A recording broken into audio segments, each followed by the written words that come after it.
নমস্কার বন্ধুরা, natural growth farming সবাইকে স্বাগতম। বন্ধুরা, আপনারা যদি চীনা হাঁসে কামাই করতে চান তাহলে অবশ্যই আমার এই ভিডিওটা লাস্ট পর্যন্ত দেখবেন। এই ভিডিওর মধ্যে আমি সম্পূর্ণ ডিটেলসে বলে দেবো কীভাবে করবেন এবং কতগুলি হাঁস নিয়ে আপনারা শুরু করবেন এবং কীভাবে কী করলে আপনারা লাভবান হবেন। তার জন্য আপনারা প্রথমে দুটা যদি আপনার হাঁস হয় তাহলেই হয়ে যাবে। দুটার মধ্যে একটা মাতৃ হাঁস এবং আরেকটা মাত্রা হাঁস হলে হবে।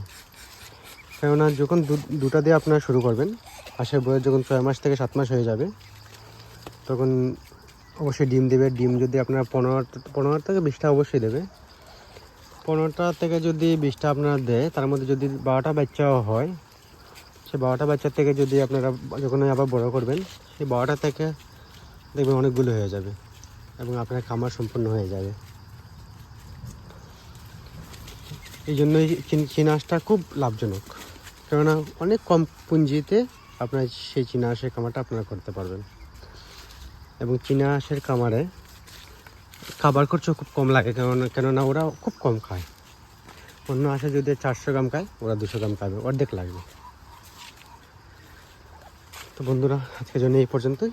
দেখা হবে অন্য কোনো ভিডিওতে।